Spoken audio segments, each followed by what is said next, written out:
My golden Bengal, I love you. Forever your skies, your air make music in my heart.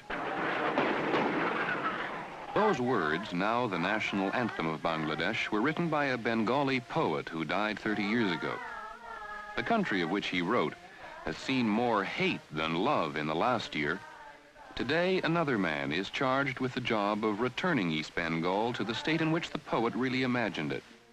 His name is Sheikh Mujibur Rahman, Prime Minister of Bangladesh. Still, we are human beings. We don't like to take revenge against anybody. We want to say, we want to live like human beings, as a free, independent country. And Bangladesh is a reality.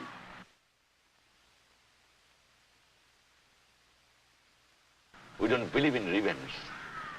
We believe it is the philosophy of Bengali life, love, love, and love. It was known as East Pakistan. It is now called Bangladesh. A new beginning, but there are no roots of love to nurture the birth of this nation. ABC's Howard Tuckner.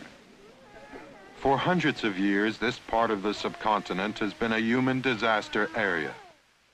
It is no different today for the new nation of Bangladesh and for the Bengalis who live here. Their birthright, their ever-present legacies, are death and mass destruction. The country is devastated.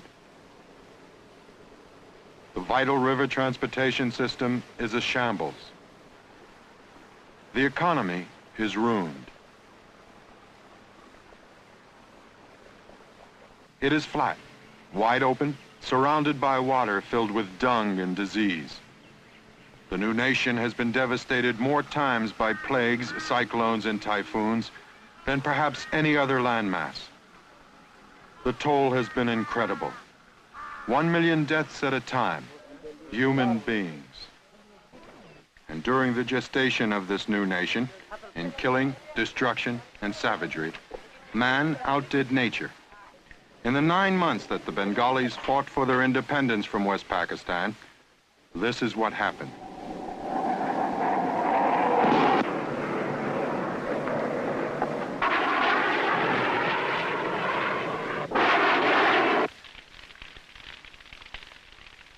Pakistani forces in Bengali supporting the Pakistanis massacred Bengali civilians.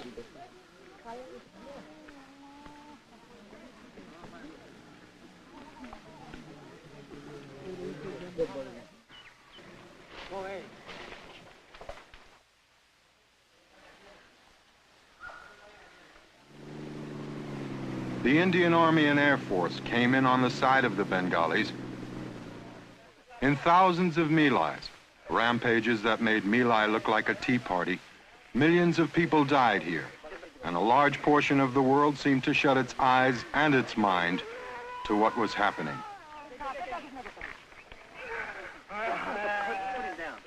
Perhaps it was the civilized mind's inability, as with Biafra, to comprehend such staggering numbers of civilian dead.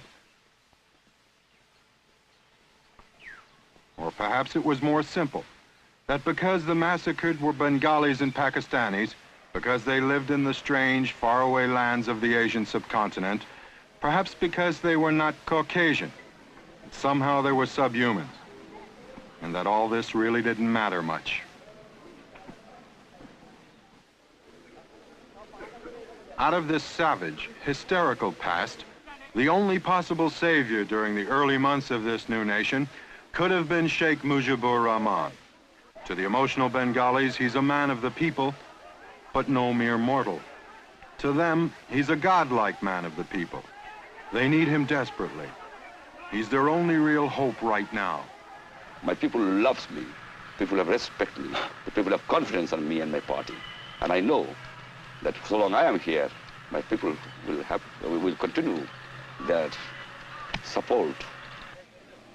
When Sheikh Mujib returned here after 10 months of imprisonment in West Pakistan, the fragile future of Bangladesh was thrust in his hands. Also, the new nation's only Cadillac automobile. He named himself Prime Minister, Minister of Defense, Minister of Home Affairs, Minister of Information. He does not seem uncomfortable with all that power and adulation. My power depends on the love and affection of my people. And I've got the love and affection of my people. I don't know whether any leader in any country has got so much love and affection that my people love me. Sheikh Mujib has been stretching the love image a long way during these early days. He's been getting some good things done this way. But the question is, how far can Bangladesh go on little more than love?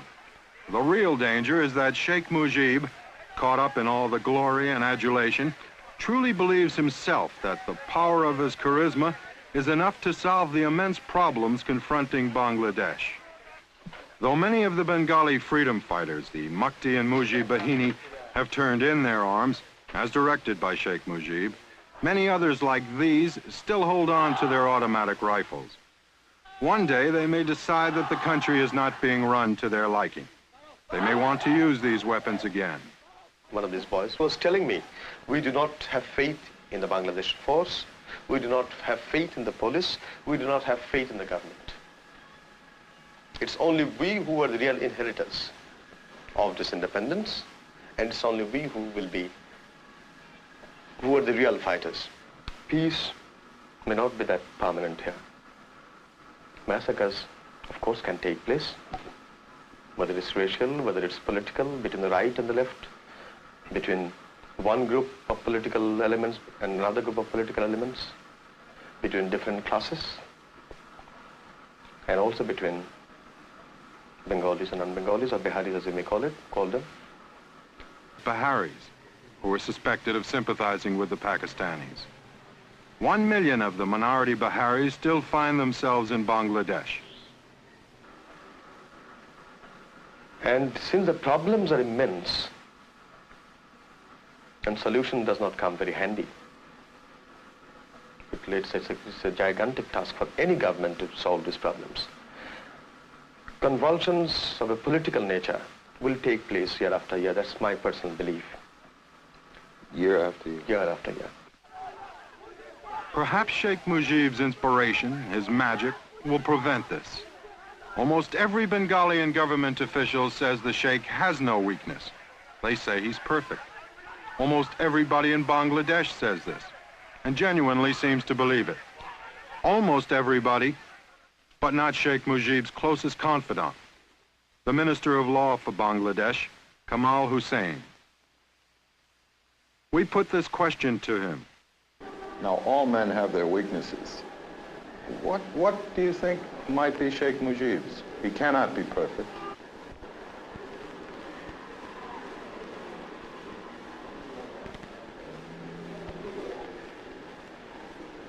Well, I don't know. I think you might say that perhaps in his if optimism is a weakness, you might say that, he is an optimist. He always expects things to work out. He has an enormous faith in the capacity of, the people to do things. And sometimes, this kind of optimism may mean that you may have put more faith than a situation demands, and this may lead to certain disappointments. On the subcontinent, it is a small nation, bound to India by time, tradition, and need. ABC's Peter Jennings. No one remembers when nature first began to punish Bangladesh, but the recollection of yet another cyclone in November 1970 is still fresh for those who see it now as having been a prelude, a precursor of what was to follow 4 months later. The following March, however, it was man, not nature, set loose to ravage the land and the people of Bengal. Television was never allowed to record the barbarism itself, only the byproducts.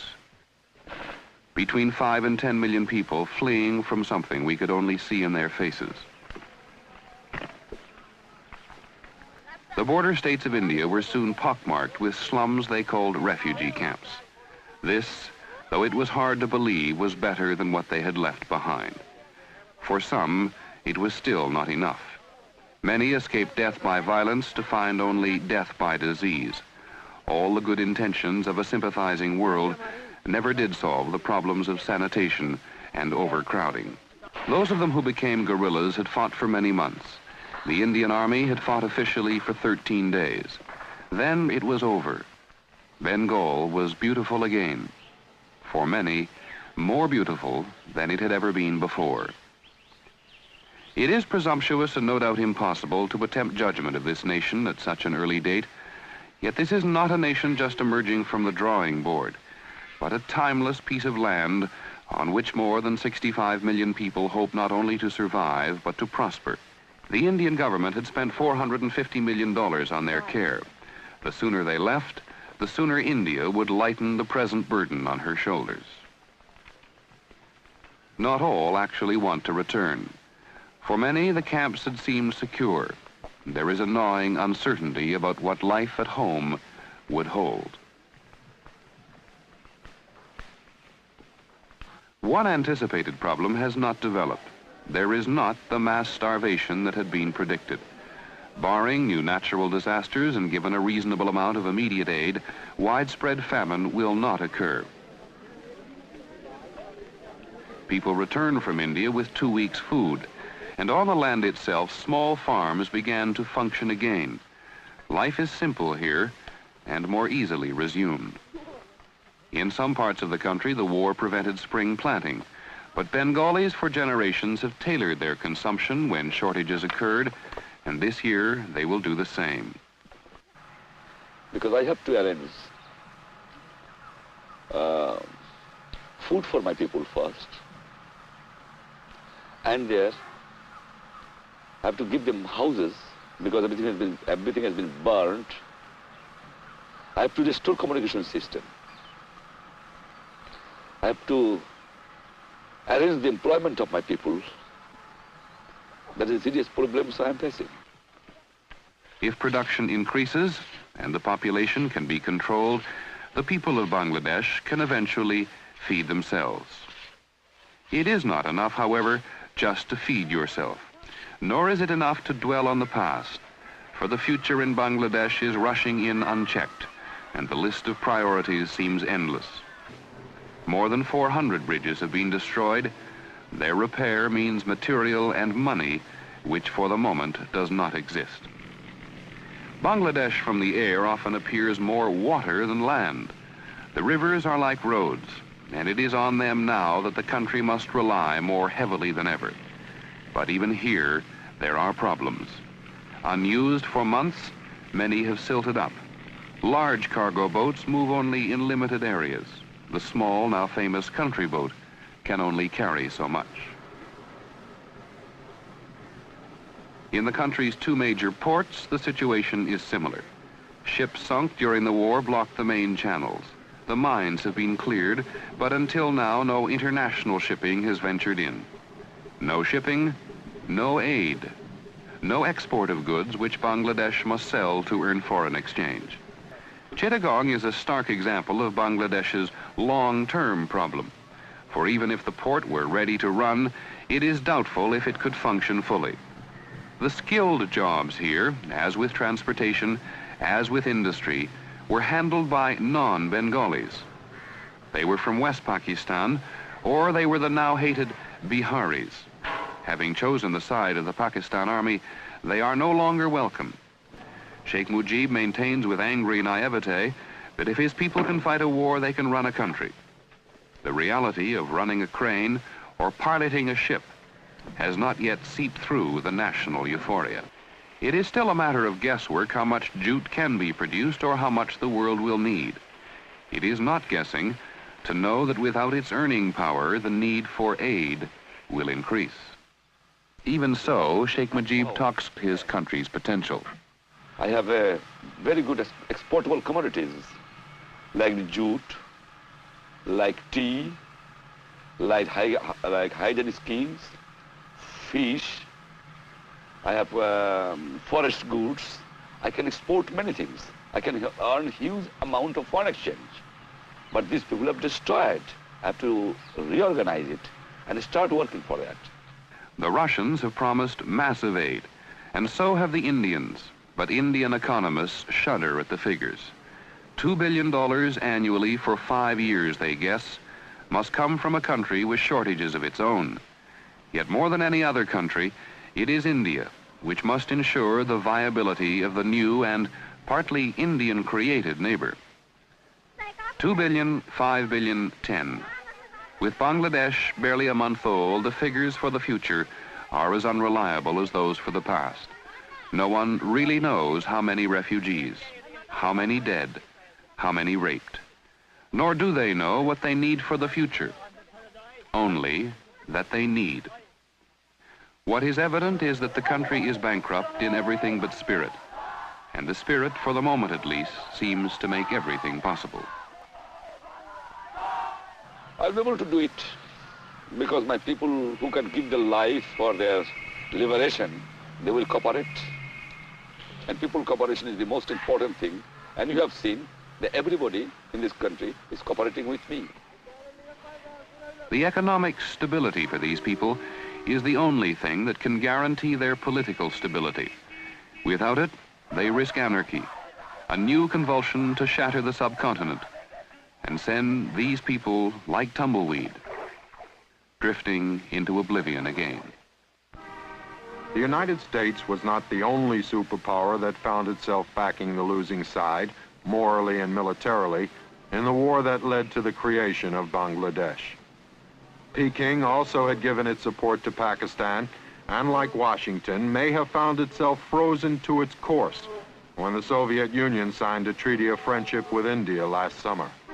Now, here in the subcontinent, Washington's prestige and influence have declined sharply for having sided with its longtime ally, Pakistan, sparking anti-U.S. and pro-Soviet demonstrations. The U.S.-Pakistani relationship during the Indo-Pakistan War may have been reinforced by the part Pakistan played in helping Henry Kissinger arrange President Nixon's trip to China. So what Russia is concerned, they stood by us. They gave veto. They helped us. My friendship will continue. That does not mean that I cannot be friendly with other countries also, because I believe in non-aligned, neutral, independent foreign policy. And I am not going to sell my freedom to anybody, whoever it might be. They are courageous words, and Sheikh Mujib may try hard to fulfill that pledge. But because of the dismal state of the Bangladesh economy, they may turn out to be empty words. Foreign aid often means foreign ties. The Soviet Union already has recognized Bangladesh, has started sending in small amounts of food and material. Every day the Bengalis seem to owe more and more to the Soviets. United States leaders are not expected to recognize Bangladesh or to send aid for quite some time. They should have come forward, at least for the sake of humanity, to save my unfortunate people. Unarmed civilians were killed by the barbarous army of Pakistan. We expected, as a democratic nation, that the United States administration should have been protested, at least to say that don't do this at least for the sake of humanity. I am sorry. They have not done it. Sheikh Mujib wants U.S. aid desperately. In interviews, he tries to mask his feelings about the U.S. government, but on occasion, they explode. You are a very powerful country. I know that. But power comes from the people, you remember it. You have a sufficient force in Vietnam. What you have done? You have fought. You have fought. You have failed to conquer it. People are against it. Who can produce the best mechanized army in the world? American government. But you have sent everything to the Vietnam. Is it possible for you to conquer it? No. In 3 weeks, 2,000 miles from this land of golden Bangla, President Nixon will arrive in Peking for meetings with Zhou Enlai. The superpowers have many urgent matters to discuss. The future of Bangladesh and its people may not be high on the list of priority subjects, if Bangladesh is on the list at all.